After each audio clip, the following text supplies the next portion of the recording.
对不起，对不起，你没事吧？没事吧？哎呦，我就说嘛，小叫花子敢偷我钱是吧？接回去。大哥，我求求你了，你就饶了我吧！我这兄弟们都饿得慌，才万般无奈做出这种勾当。大哥，我错了还不行吗？大哥，你就饶了我吧！真的假的？真的。大爷，您行行好了。小五，怎么了？小五。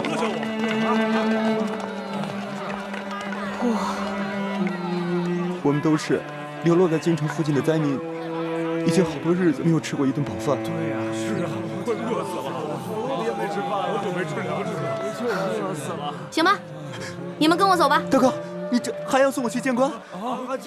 我呀，请你们吃面去，走，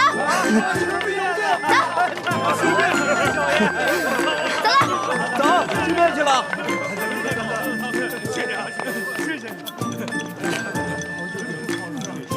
慢点，还有呢，慢点吃啊，不着急啊。大哥哥，你真好。哎，可惜我身上没什么钱了，不然的话，我请你们去对面这家酒楼吃饭了。哎，对了，你叫什么名字啊？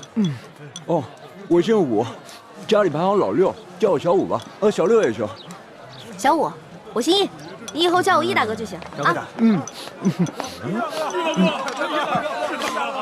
小武代表兄弟们，多谢易大哥。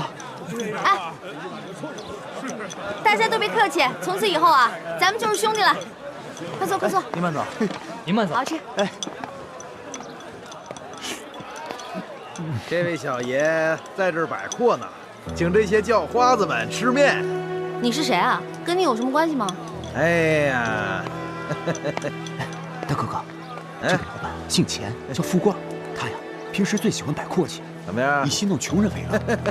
最近啊，城里来了好些灾民，他就做了肉包子施舍，是吗？但是得跪下磕头叫他声爹，叫我一声他才能给一个。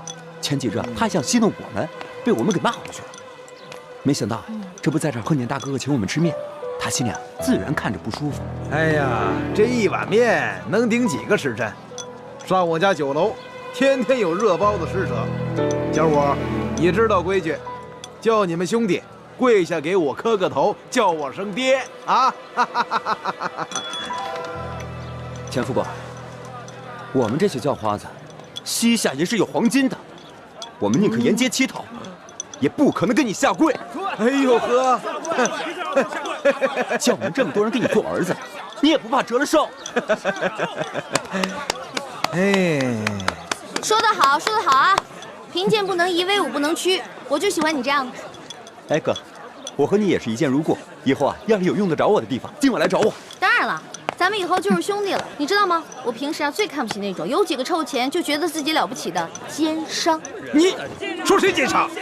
哎，谁听着耳朵刺耳，谁就是奸商啊！我说你了吗？听着刺耳吗？那你就是奸商呗！哎，大家看啊，他这是不打自招了。你从哪个犄角旮旯里钻出来的？奸商！敢到太岁头上动土？你看他那样。老大，终于找到你了。你这个小弟大人怎么又找来了？你在这请全城的叫花子吃面，一下就传开了，我听到就过来。你来也没用，你又不是叫花子，我不会请你。哎，你怎么这么没良心啊？你惹了祸，我帮你摆平了，你现在过河就拆桥啊？面都不请我吃一碗。没钱啊，没钱怎么请你啊？那我请你吃面总行了吧？行，不过你得到对面的酒楼请我。没问题。当然你不光请我，你得把我这些兄弟都带上。没问题，这么点人还能吃穷？兄弟们，他请咱们吃饭了，走了，走。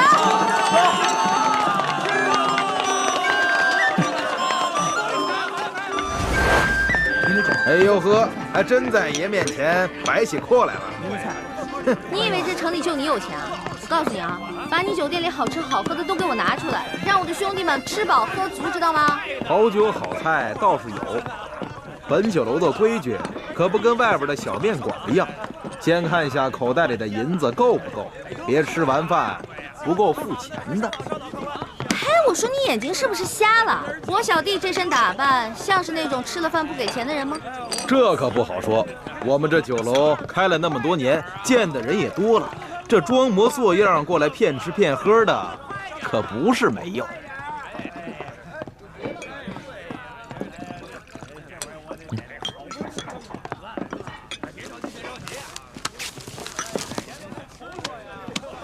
田老板，你看够不够？哎，嘿嘿，哎呀，够了，够了，够了，够了！小二，来上菜。好嘞，好嘞。陈老板，听说你长期施舍肉包子给穷人，但是有一个条件，就是要让他们跪下来喊你一声爹。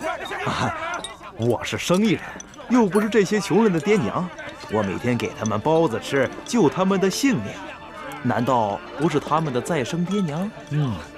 龙小弟，这种人别跟他讲道理，直接比谁钱多最有效。老大说的对，钱老板，哎，那我就跟你比一比谁的钱多。要是你的钱没我多，不管你以后行不行善，若是要行善，就不能提任何条件，也不能以欺负穷人为乐。我不止这一家酒楼，这城里所有的酒楼还有珠宝行，都是我们钱家的产业。罗图，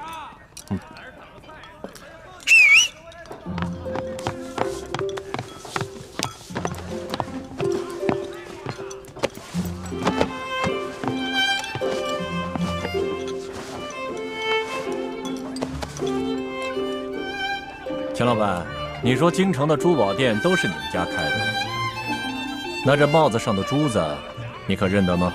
啊，南海夜明珠，只有紫禁城里才有。哼，难不成你们是宫里的？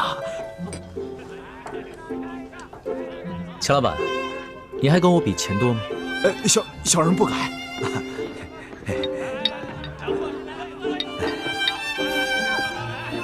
钱老板，一个人可以有钱有势，却不能无良无德，更不能无法无天。对，就算你有万贯的家财，也可能在一夕之间化为乌有。是我说的话你听明白了吗？听明白了，小人日后日日行善，再不敢欺负穷人了。好，替我老大好好照顾这帮兄弟们，下去吧。是。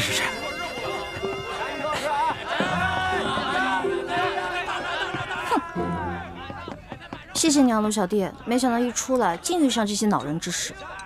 那现在摆完阔了，等会儿请你的兄弟们吃完饭，可以跟我回去了吧？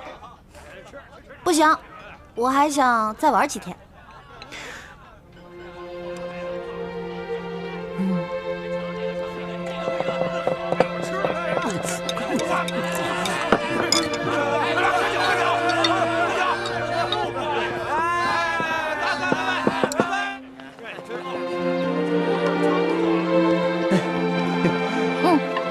小五，来，银票给你，记住大哥跟你说的话，让兄弟们拿这些钱做些生意，自食其力，别在街上流浪了。多谢易大哥，小五一定不会辜负易大哥的期望的。我相信你。老大，你现在还想去哪儿？能不能带上我？我想再学习一点江湖经验。江湖经验啊，行啊，那我现在就教你一些真正的江湖经验。小五，走，让开，走开，走开！他，龙小弟，谢谢你的宴请啊。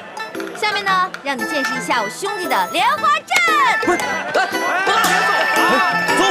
走远点，走了，速度！对不住了，兄弟，刚才啊，易大哥悄悄捎话给我说，一定要让我帮他逃走，免掉你们追他回家，让他去陪伴一个全天下他最讨厌的朋友。对不住了，兄弟。陈后，让开！主子，咱们还是回府吧。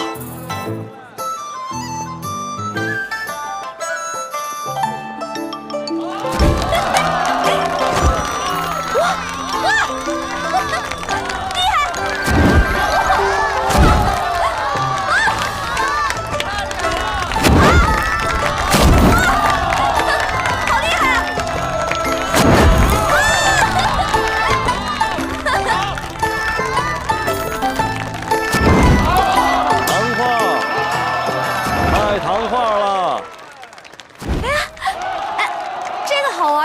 的呀？啊，在这儿画的。我看，糖画。这是糖画啊。谢谢啊。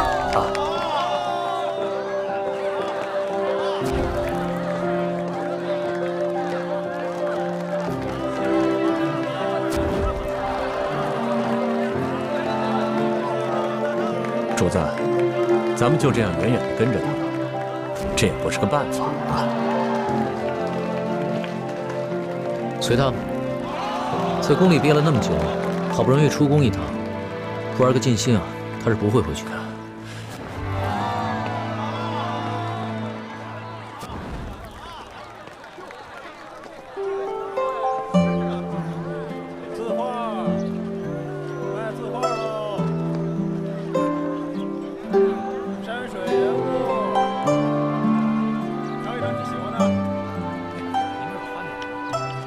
老板，这个我买了。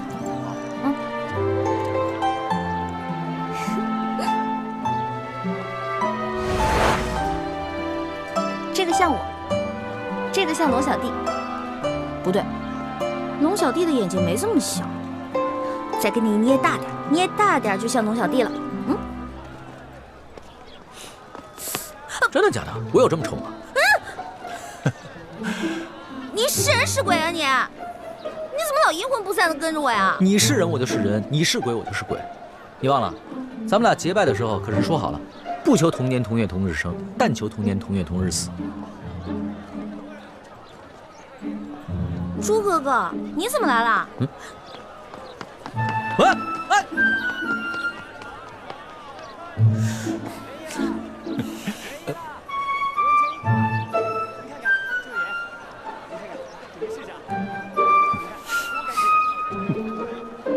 诸位客官，今天可是青楼大会，请进，请进。全城最美貌的女人都在呢，有眼光。是的，这位小哥，进去玩玩吧。今天全城最美貌的女人都来了。啊，不去不去，你不进去多可惜呀！不用，来都来了，不用，好看的好玩的，我包你满意。不满意，你啐我这老脸。来吧。哎呀，来吧！哎呀，进去吧！走。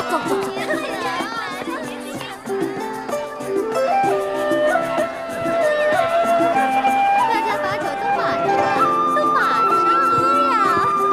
快喝呀！来，这样喝，我上去了。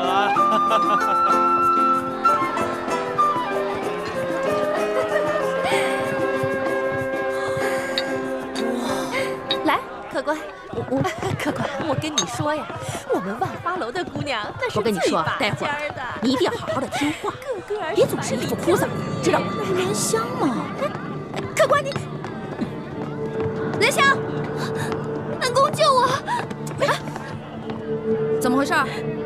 恩公，我爹把你给的钱又输光了，然后100两帮我卖到了杏花楼。喂，怎么，你们认识啊？能不能把他放了？你说什么？放了他？你是不是开玩笑啊？他是我花了100两银子买回来，代表我们杏花楼来万花楼选花魁的。我要放了他，谁来代表我们杏花楼扬名赚钱呢？那你要多少钱才能把他放了？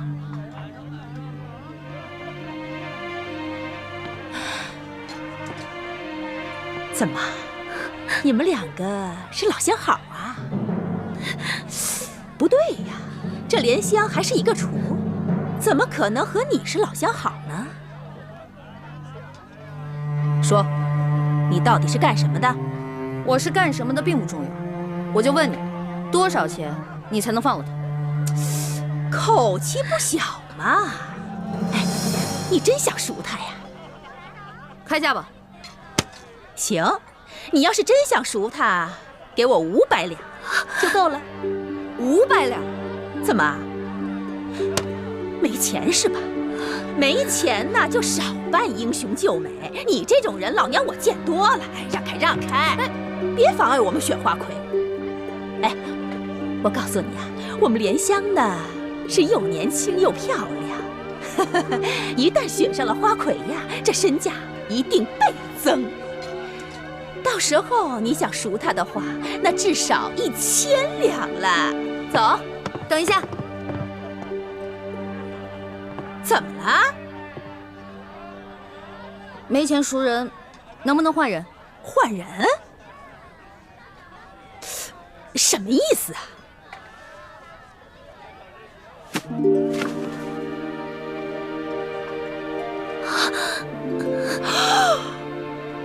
用我换他。我这做了一辈子的生意呀，我差点走了眼了我。没想到你也是个厨啊，还是一个比莲香更美貌的厨。好，你要换她是吧？我答应你。你是女的，姐姐你还是走吧，我不能再连累你了。别说话，莲香，我一定要把你救出来。我们走吧。你这个人呀，太神秘了，我可得小心一点。这万一你中途要是跑了怎么办呢？我可以放他，不过啊，是在你帮我选了花魁之后，我再放了他。好，一言为定。一言为定，走吧，换装去。看好他，走。姐姐，姐姐，来呀！姐姐。刚刚易欢是在这个地方消失的，也没什么别的路了，肯定是进这万花楼。主子，今天晚上奴才要带你去这种地方，那老祖宗知道了，非打奴才一顿不可。此事你不说我不说，老祖宗怎么会知道呢？可是，行了，别啰嗦，进去。哎呀，是，守着点啊，别动啊，都在这好好等着。哥。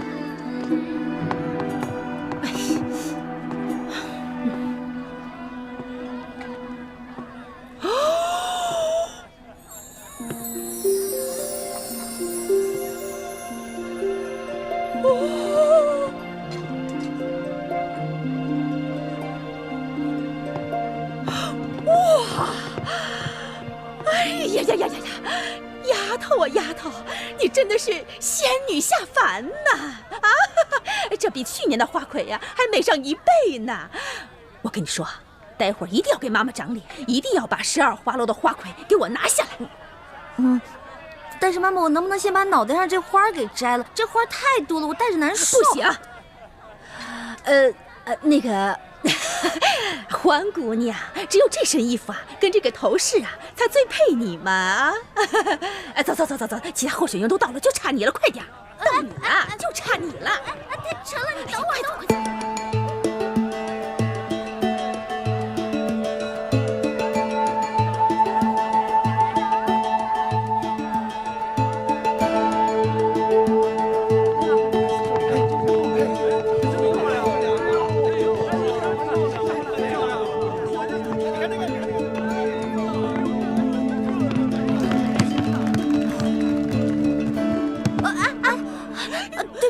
您是哪个花楼的姑娘？会不会走路啊？对不起啊。今天全城12大花楼的家人都到齐了，花魁比赛正式开始。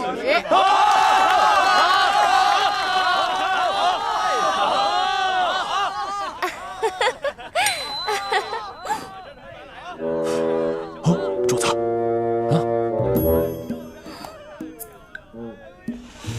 不好，龙小弟追来，这下麻烦了。现在我们有请上一届的花魁，是谁呀？西域姑娘出场。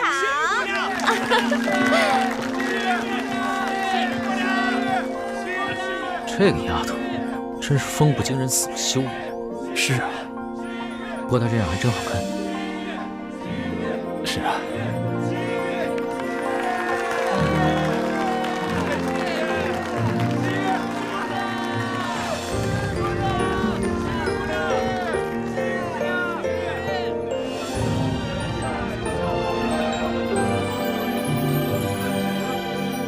各位客官，如果您中意我们哪位姑娘，便可以从那里拿一朵鲜花放进那位姑娘的花篮里。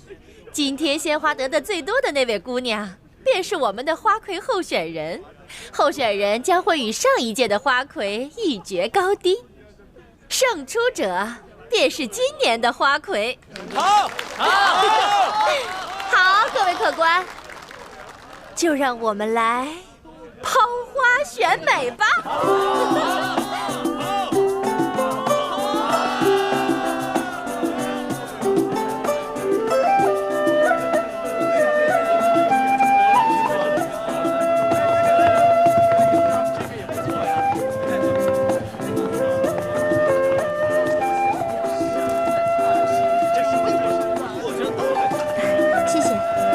谢谢你的花，谢谢，谢谢你的花，谢谢，谢谢你的花，谢谢，谢谢谢谢。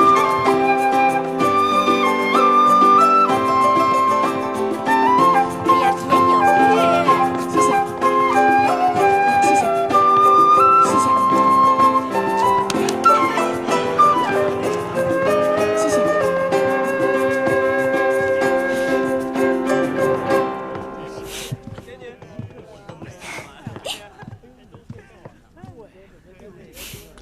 等会儿再跟你算账。多谢这位客官捧场。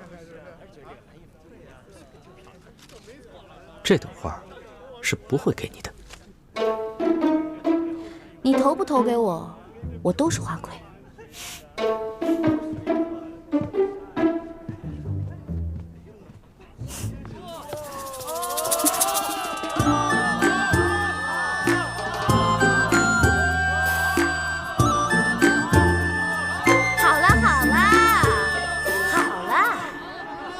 各位客官，经过激烈的抛花选美，结果是……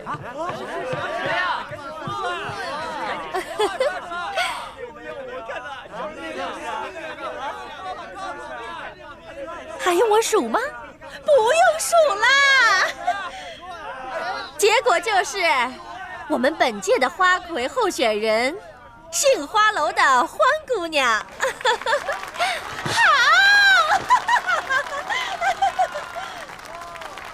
现在由上一届的花魁西域姑娘与本届的候选人欢姑娘进行歌舞比试，谁得的鲜花最多，谁就是本届万花楼的花魁。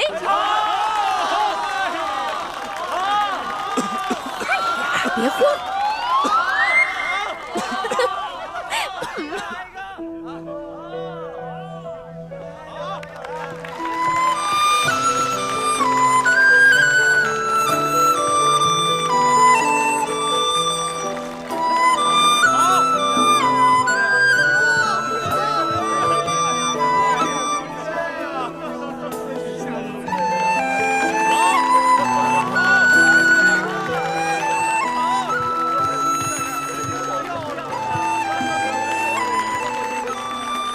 这位客官，可否借一下你的宝剑？你又想干什么？要你管，借不借？如果你要是不借的话，那我就去找别的客官借了。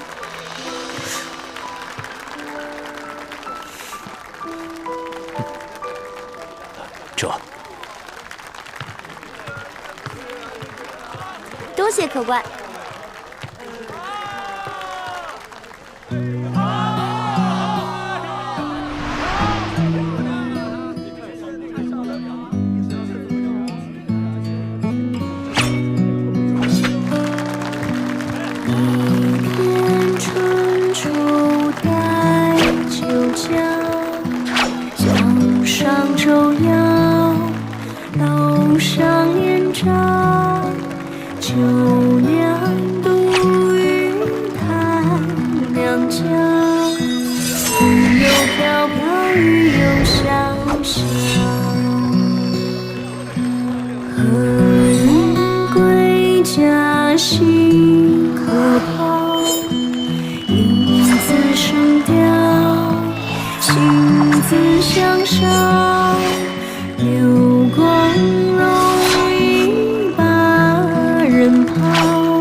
位客官，看得开心吗？开心！现在开始投花选花魁。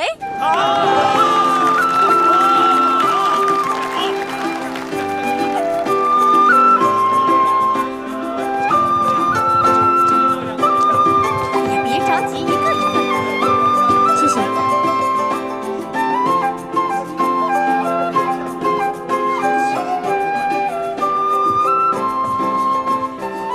两位姑娘花盘里的花一样多，按规矩呀，两位都是今年的花魁。我宣布，今年的花魁是欢姑娘和西域姑娘。慢着！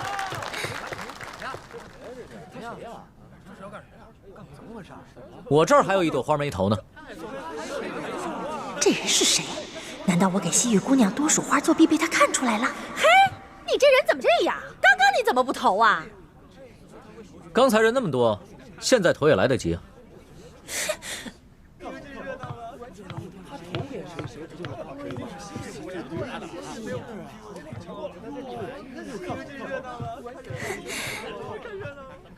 那你这花儿打算投给谁呀？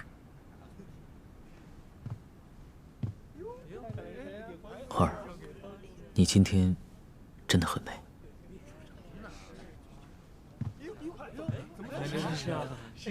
哇！西域姑娘花盘里的花比欢姑娘多上一朵，所以今年的花魁还是西域姑娘。哎呀！今年的花魁，西域姑娘。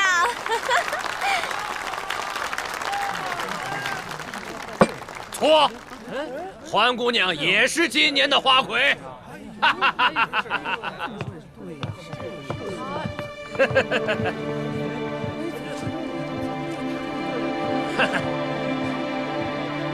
我这儿也有一朵花没投，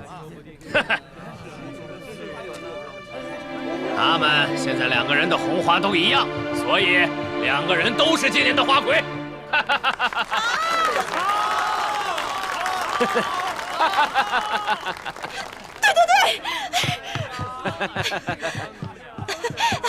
我跟大家说啊，今年的花魁呀，是我们杏花楼的欢姑娘。王妈妈，我出3000两，包下欢姑娘的初夜。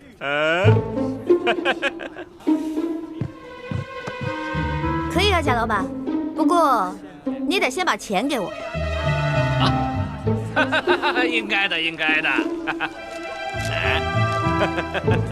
贾老板更有钱的嘛。那是自然，我爹是直隶首富。把蓝箱给我放了。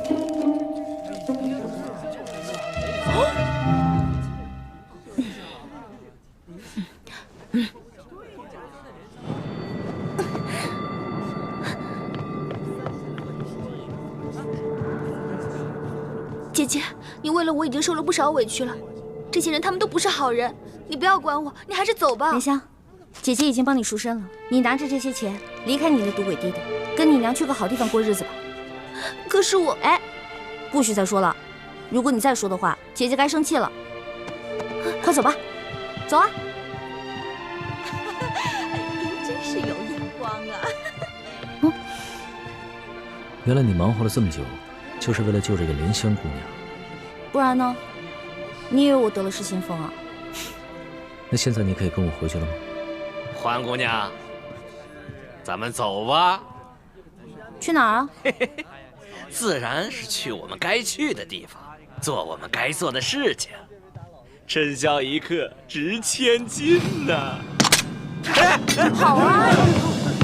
别过来！别过来！欢姑娘，你这是干什么呀？哼，贾老板，您可真是贵人多忘事啊！之前在您的赌坊，我就赢了您100两银子，今天又让您破费了3000两，真是不好意思啊！原来大闹我赌坊的那个臭小子，竟然是你这个丫头！我是女人，照样可以要你的命。都别过来！再过来我就杀了他！都别过来，别过来！走。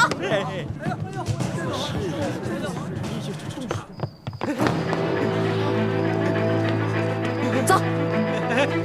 有话好好说啊！你们别过来啊！别过来！黄姑娘，你这……走！哎呀！老爷，愣着干什么？追呀！追！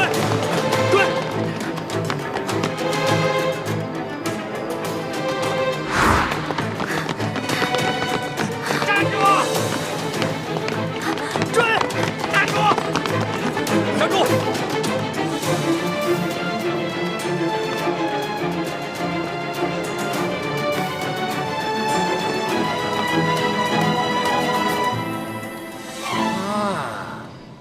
我认出来了，你就是那天和欢姑娘一起打闹我万历赌坊的小子。臭小子，赶紧把欢姑娘给我交出来，否则我要你的命！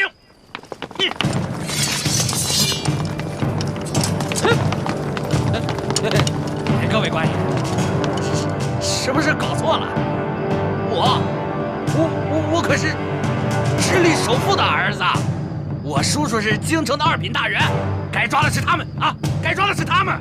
直隶首富，2品大员，那算什么？我们家主子可是全国第1首富，这大清朝的第1大官儿。哎呀，大清朝第1大官儿，你以为他是皇帝老子呢？啊！贾老板，很不幸，你猜中了，我们家主子正是当今皇上。不是，跪下！万岁爷饶命！万岁爷饶命啊！万岁爷，小的有眼无珠，有眼不识泰山。你大人大量，放了我吧！囚徒在，把这危害一方的恶霸拿下，送到刑部审问，再查一查他的叔叔和爹爹是不是做过什么违法乱纪之事。这，把他那爪子给我剁了！住！哎呀，万岁爷，饶命啊！万岁爷！老大，我知道你是觉得我听信了宫里的谣言，所以在生我的气，是不是？我保证，我以后再也不听信谣言了。真的？真的，我不仅是你的龙小弟，我还是真龙天子，金口玉言呢。那我也不想再回到那个大鸟笼子里了。你不回是吧？你不回，别怪我赖账啊。赖什么账啊？在山西的时候，我可是欠了你一大笔账。我的利息可高了，你还得起吗？老大，你可不要趁火打劫啊！趁火打劫？全天下哪有你这个皇上厉害？大明内乱，你们大清趁机占领了大明的整个江山，老百姓刚刚经历了战乱，想过上几天好日子，可你们呢？朝中权贵搞起了圈地，各地的官吏设置了各种关卡，变相的收取各种赋税，你们这才叫做趁火打劫，一本万利的勾当呢！我怎么了？我说错了吗？我说的都是实话。龙小弟啊，其实这就是我要的利息。你要记得曾经答应过我的那些话：消除贵族特权，割除积弊，整顿吏治，让全天下的老百姓过上好日子。好，我答应你，这个利息我一定还。你就不想监督着我把这笔账给还了？皇上果然是天底下最无赖的人。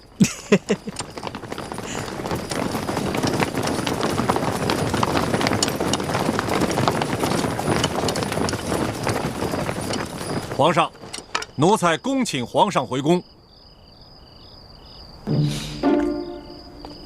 老大，你要是现在不跟我回去的话，那我就在外边待着了。你去哪儿，我就去哪儿。算你狠！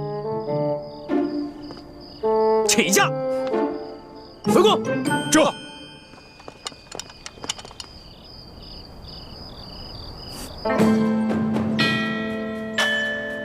皇上回宫了。回太皇太后，皇上啊是昨儿夜里回来的。啊，你这个李大总管的差事当的是越发的好了。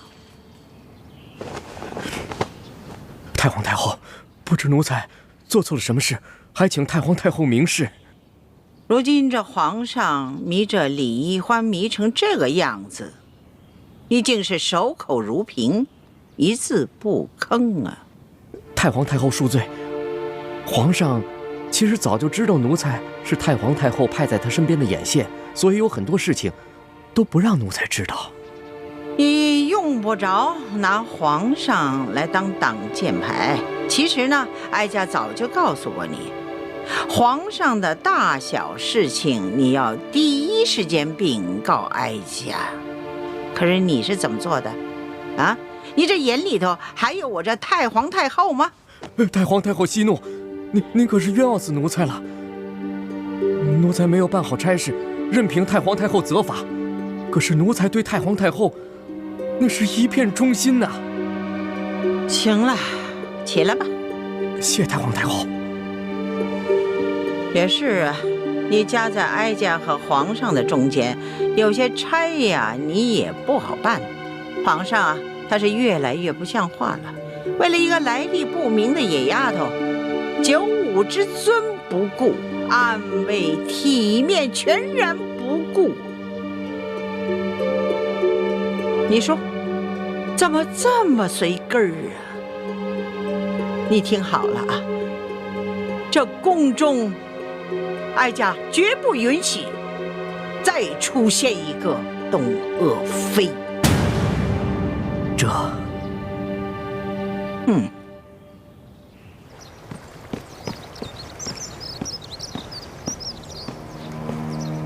奴才索额图，给皇后请安。听说昨晚紫禁城所有的宫门大开，皇上大摇大摆地接着出走的李易欢回宫了。皇上就是要这样大张旗鼓地告诉我们，他相信李易欢，宠着李易欢，然后让我们所有人都闭嘴。哼！当年唐玄宗为了迎回杨玉环，也是这般深更半夜大开宫门，毫不顾忌朝野非议。可结果呢？难道皇上想学唐玄宗吗？这唐玄宗有安禄山，可咱们如今大清也有吴三桂啊。难道皇上都忘了这些前车之鉴了？皇上本来少年英明，可是竟然被李易欢这个丫头迷得失去了本性。都怪我当初考虑不周啊！本来以为他可以帮助我斗倒鳌拜，所以帮着这丫头讨好皇上，没想到现在是养虎为患了。提到鳌拜，本宫倒突然想起了，他的疯病可有好转？没有，我昨天刚去探视过他，还是疯疯癫癫的老样子，连我都不认识了。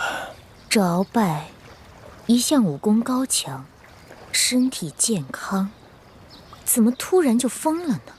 鳌拜的疯是中了迷魂散之毒，此事颇为蹊跷，有谁能够在我的眼皮底下给鳌拜下毒呢？这毒疯鳌拜的人，会不会就是李太医？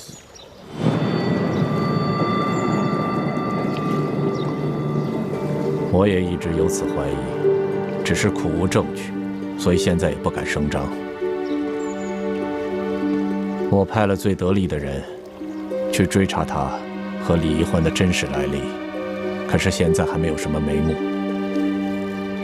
这鳌拜已经被皇上圈禁了大半年了，他的党羽也被皇上清除的差不多了，所以就算是他现在清醒过来，对我们赫舍李氏一族也形成不了什么威胁了。所以我现在敬访良医，尽快的把鳌拜治清醒过来。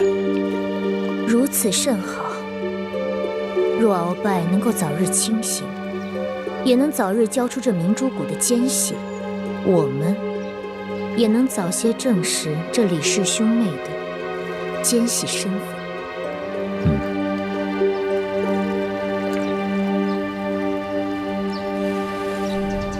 欢简直是胡闹，也不跟我们商量一下就擅自撤离，这岂不是叫康熙索额图更加疑心了吗？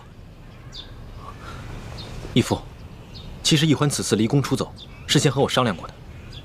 他是想刺激康熙，让康熙不要怀疑他，相信他。如今康熙好不容易把他找回去，越发珍惜他了。奕欢的良苦用心，总算是没有白费。奕欢居然有这样的心机了，这孩子以前可不是这么会算计的。也许他在宫中待了这大半年，让他成长了不少啊。眼下清廷跟吴三桂还没有正式的翻脸，就算他们真的开战了，我们也需要大量的军情。其实一直以来，我们都想要在清廷里安插自己的眼线，可经过这么多年的努力，都未能进入核心。这一次，你跟奕欢阴差阳错的就潜伏在康熙的身边，这真是我们的意外之喜啊，也是天不亡我大明的征兆。所以你们必须要排除万难，继续潜伏在紫禁城内。我明白，我定会忍辱负重完成任务，不负各位师长所望。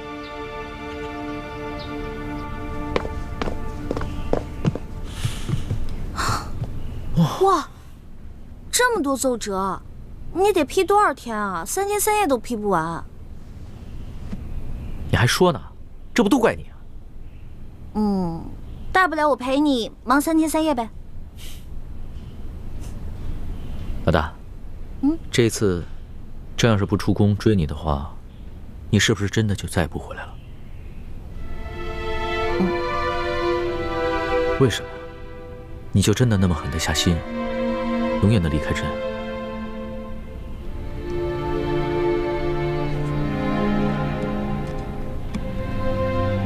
老大，你从前都是古灵精怪、叽叽喳喳的，突然之间变得这么心事重重、沉默寡言，说实话，朕的心里有些不安了。龙小弟啊，我刚开始认识你的时候，我就冒充你的老大，我喜欢保护你，真心想保护你。到后来我知道你是皇帝，知道你居然是全天下最有权势的人，而你呢，也继续任由我当你的老大。现在想一想，还真的有点可笑，不自量力呢。谁说你不自量力了？谁说你可笑了？就是因为别人一直都在想应不应该爱朕，应不应该保护朕，应不应该讨好朕。可是你呢？你从来都没有想过应不应该，你就是本能的对朕好，本能的爱护朕，所以你特别珍贵，你特别值得朕珍惜。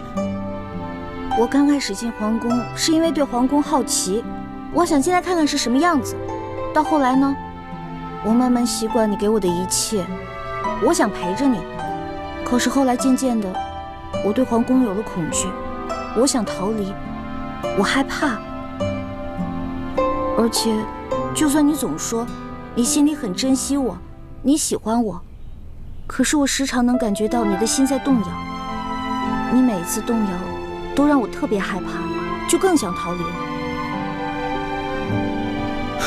你看看，你又在倒打一耙。朕什么时候动摇过？明明是你一直在拒绝朕，一直对朕若即若离。老大，你的那些心思，朕都明白。你放心吧，朕一定不会禁锢你，朕会尽可能的给你最大的自由，朕一定不会伤害你，朕会尽最大的努力去保护你。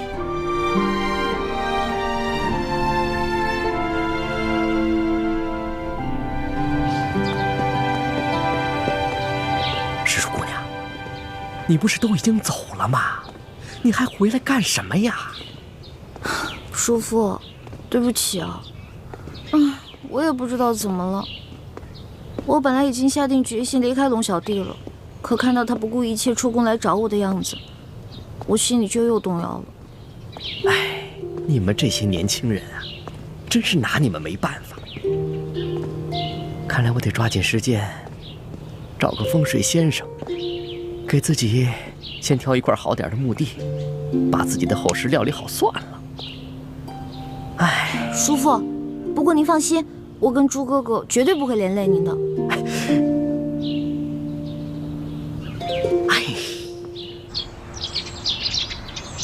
那鳌拜的病情怎么样了？回太皇太后的话，奴才已经安排人全力的在救治鳌拜了，可他的病情始终是不见好转呢。这可麻烦了，他一手打造的情报网，难道就这么一直瘫痪下去了吗？当初可是你负责监管鳌拜的呀，他是在你的眼皮底下被人毒疯的呀，而你又查不出这下毒的人，又迟迟治不好他的病。索图啊，在，哀家可知道，鳌拜可是你最痛恨的对手啊，你可不能因私害公啊！太皇太后，您真的是冤枉奴才了。奴才虽然和鳌拜一直有些不和，可绝对不会因私害公，公报私仇啊。这其实毒害鳌拜之人，奴才一直有一个怀疑的对象，可因为苦无证据，所以不敢说出来。哀家信你，你但说无妨。多谢太皇太后。其实奴才监管鳌拜府邸的时候，这李太医却可以凭着皇上的密诏，自由地进出鳌拜府邸。如此大事，你为什么一直隐瞒着不报？太皇太后，这皇上一直对李氏兄妹宠信有加，奴才手里没有真凭实据，岂敢胡言乱说呀？再说了，这李太医拿着皇上的密诏，皇上会不会在暗中对他有所交代？奴才也把握不住，所以就糊涂啊！皇上即使是有此念头，也是在鳌拜交出情报网之后啊，他岂能如此沉不住气呀？对，是奴才一时糊涂了。传言说李氏兄妹是反清联盟的奸细，鳌拜要是真的是被李太医毒疯的，那他兄妹二人的身份就更可疑了。索图啊，奴才在，你一定要继续的想办法，全力的医治好鳌拜。奴才谨遵太皇太后懿旨。起来吧。这。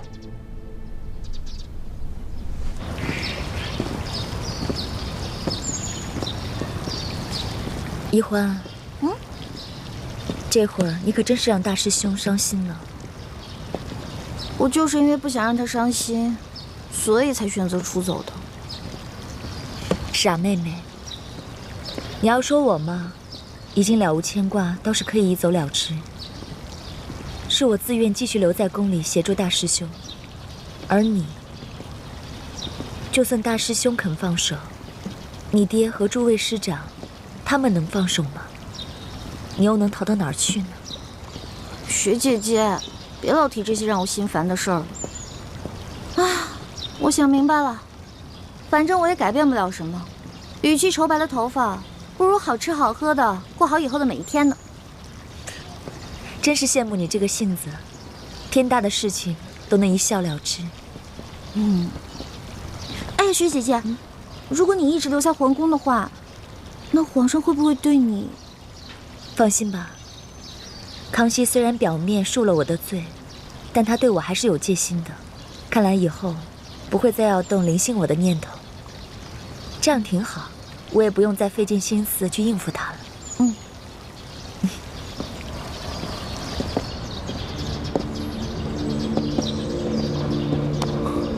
环美，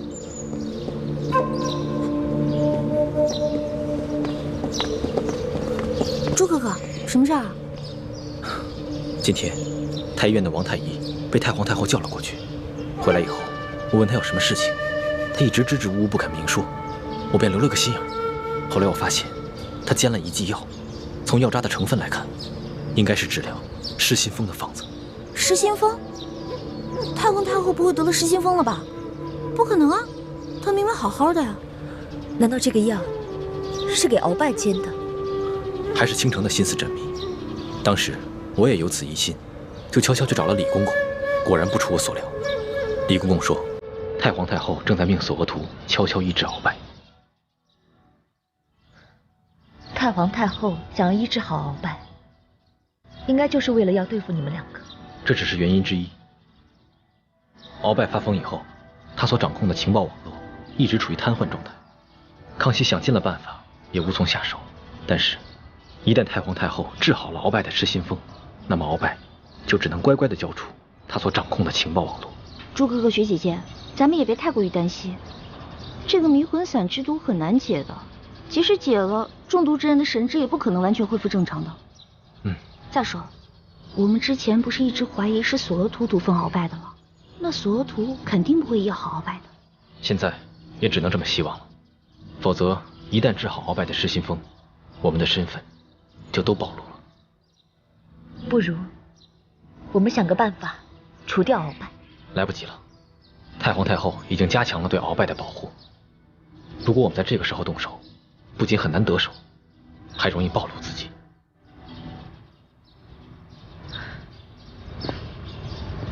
眼下之计，也只有依靠李公公，让他盯着太皇太后和索额图那边的动静，一旦发现情形不对，咱们马上撤离。现在也只能这么应付了。环梅，我有点后悔了，我不该劝你回来的。我这不是担心你跟学姐姐吗？我肯定会回来的。你真的只担心我们吗？只怕你是放不下另外一个人吧？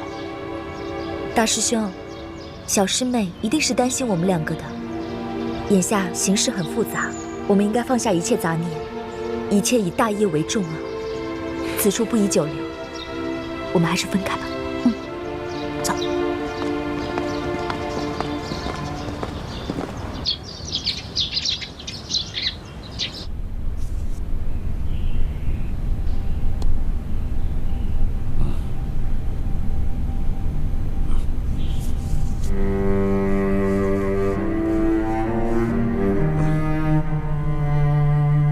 元帅，在。你拿着老夫的手谕，前去调8000人马，一定要把敌人斩杀于阵前。末将遵命。老爷，快把药喝了吧。不喝，这玩意儿太苦。有糖吗？我的糖呢？你给我糖！我的糖，我的糖！你给我糖，我的糖哪儿去了？你给我糖，我的糖呢？我的糖呢？我的糖去哪儿了？老爷，啊，糖在哪儿？小心老三，我的糖呢？去按住敖大人，让他吃药。是。糖。你们干什么？你别管我！我要找糖，找糖！哎呀，哎呀！我的糖！把药给我！放开我！我的糖！你们都想害我！鳌拜，该吃药了。听话。我不喝药，我要糖！把这碗药喝了，我就给你糖吃，好不好啊？你给我糖，我不喝药。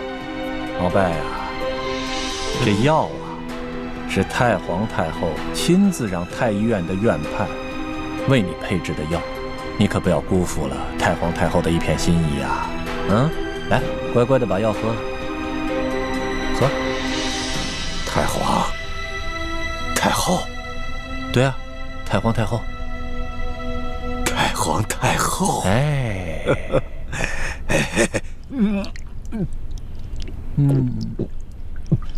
哎，不错啊，义父，看来治疗这段时间还是略有起色呀。希望如此吧。好了，把它放了。这，鳌拜，你往上看，我赏你颗糖吃。糖。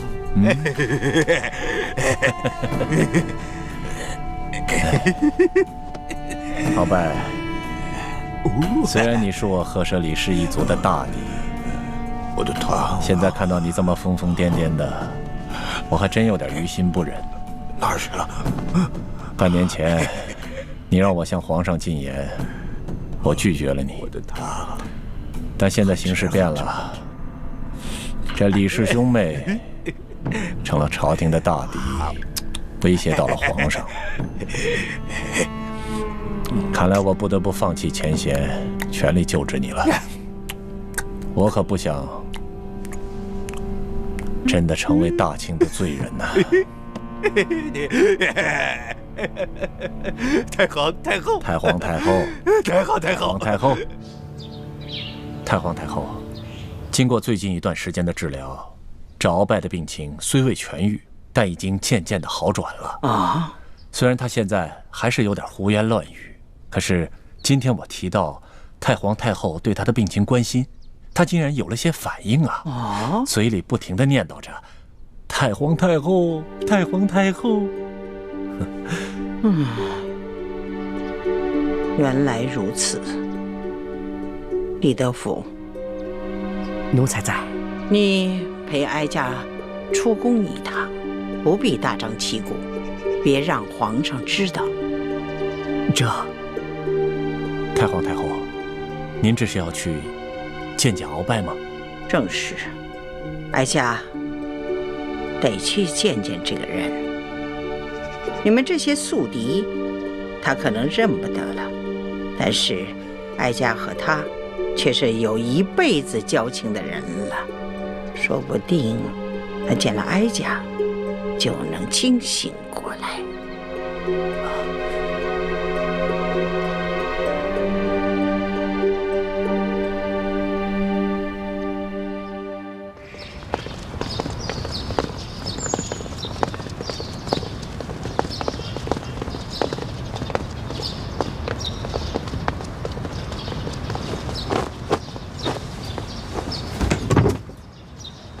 奴才索额图给太皇太后请安了。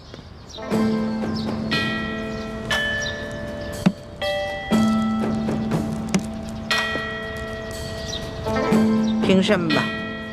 这鳌拜他怎么样？鳌拜还是老样子，疯疯癫癫的。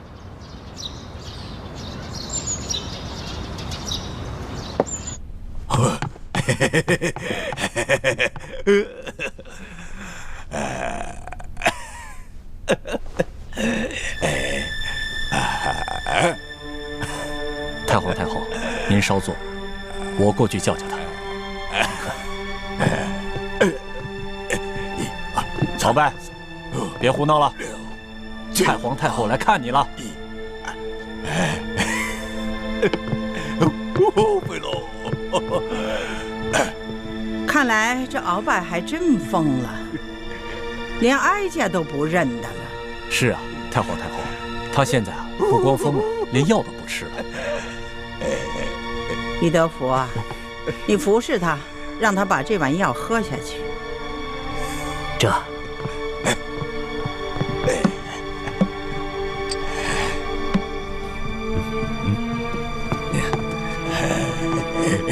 敖大人，这药可是太皇太后专门为你的病让太医熬制的，把药喝了吧。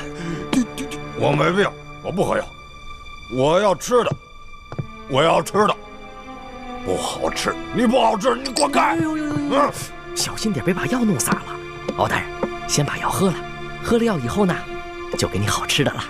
鳌拜呀，敖大人，老贼耶！有哀家在，谁敢欺负你呀？喝了吧，啊！有好吃的啊！先喝药。你就是个大骗子！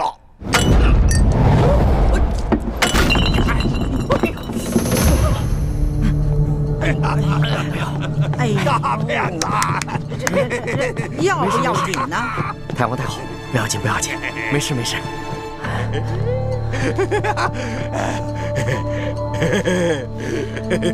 李德福，哎，你回宫吧啊，换身衣服啊，不必再回来了啊。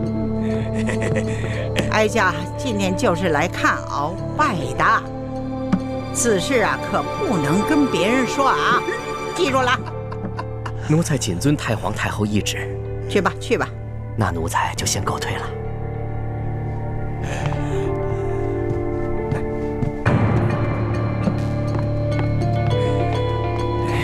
那太医熬的药还有富裕的吗？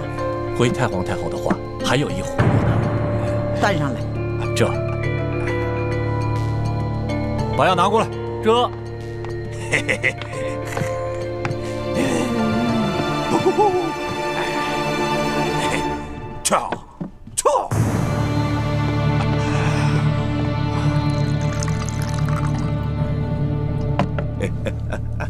哀家还不信了呢。这回啊，是哀家亲自慰慰你啊！你得啊给个面子啊！太皇太后啊，您可注意安全，他可疯得很。我不怕他。鳌拜，你玩的挺好啊！这次啊是哀家亲自为你，知道吗？啊，你听好了啊，这里的药材啊都是域外进贡的，知道吗？平日里啊，皇上和哀家御用的都是稀奇宝贵的东西啊，没事儿你就把它喝下去啊！来，哀家慰慰你啊！哎，喝了这个药你就会好了。来，张嘴喽！哎，喝了不？哎呦，哎，正好，再来一口，来，来，来，哎，再来一口，张，哎哎张，哎，你额娘都没对你这样过。来，把这个喝了。来，太皇太后如此的垂怜罪臣，罪臣后悔莫及呀！太皇太后，这鳌拜怎么突然正常了？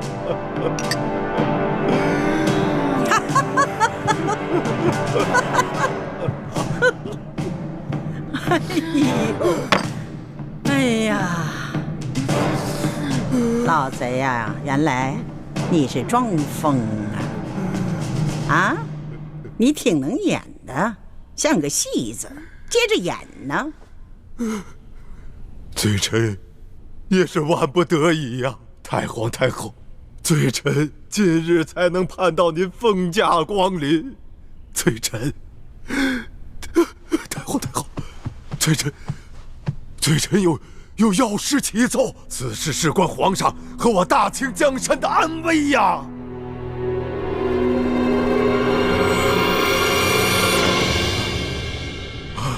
什么？太皇太后去见了鳌拜？索额图向太皇太后禀报说，鳌拜的病已经有起色，他已经能够记起太皇太后了。于是太皇太后就决定去探望鳌拜，不过他没有大张旗鼓，他只是带了我、索额图、纳赛还有2个嬷嬷。太皇太后见到鳌拜，可有什么发现？太皇太后见到鳌拜，让我给他喂药，鳌拜突然间一碗药，哗，泼了我一身一脸，然后太皇太后就让我回去换衣服，后面发生什么事情，我就不知道了。鳌拜拿药泼了你一身啊！鳌拜拿药泼了你一身，如果他只是疯病发作，倒也罢了；可如果他是故意而为，那这件事情可就大大不妙了啊！那就是说明鳌拜的疯病很有可能已经好了，他是在继续装疯，故意支开你，是要向太皇太后单独密奏。我有一种不祥的预感啊！说不定我们都被鳌拜给骗了，他其实根本就没有疯。当初我们始终查不到究竟是谁下的毒，其实我们忽略了一个可能性，这个毒很可能是鳌拜自己下的，而且分量很轻，又事先安排了身边的亲信，在事后给他服下解药，他自己则继续装疯，瞒过了我们所有人。那，你这么一说，我好像也有点怀疑了。那鳌拜既然能够制出大补丸之毒，这说明他对毒药是有一定了解的。那他泼了我一脸一身，这显然就是故意的。如果真是这样，那我们的身份岂不是都会暴露了？哎呦，这可怎么办呢？我说吧，让你们早点撤离，你们就是不听啊！特别是这个奕欢，明明人已经走了，还回来干什么呀？叔父先别着急，事到如今，我们也只能随机应变了。在没有确定鳌拜是不是真的装疯之前，我们要预见到所有可能出现的情况，想好相应的对策。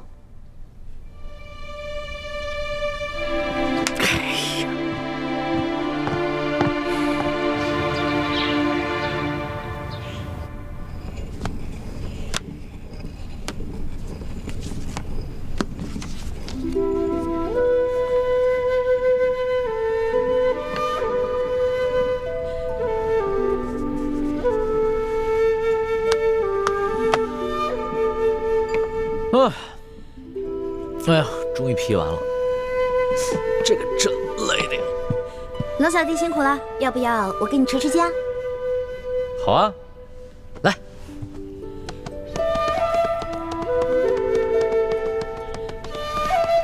老大，谢谢你啊，谢谢你肯跟朕回来，这样的感觉真的是太好了。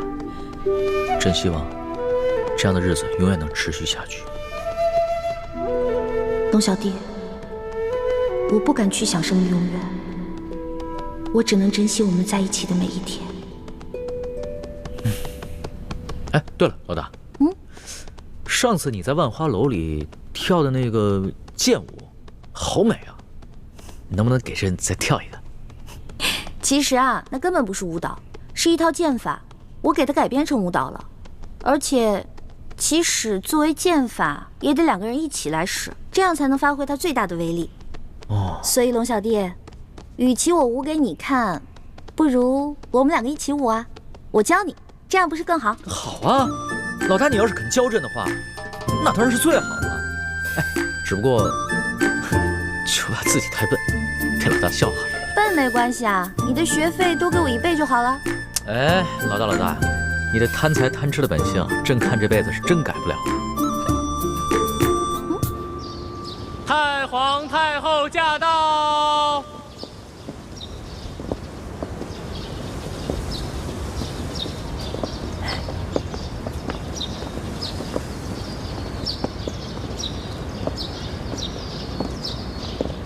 太皇太后，您吉祥。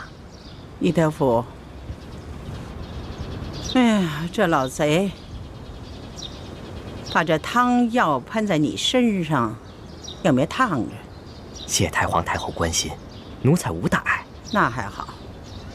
太皇太后，那鳌拜见到太皇太后的盛宴，病情有没有好转啊？还那样，你先下去吧。这。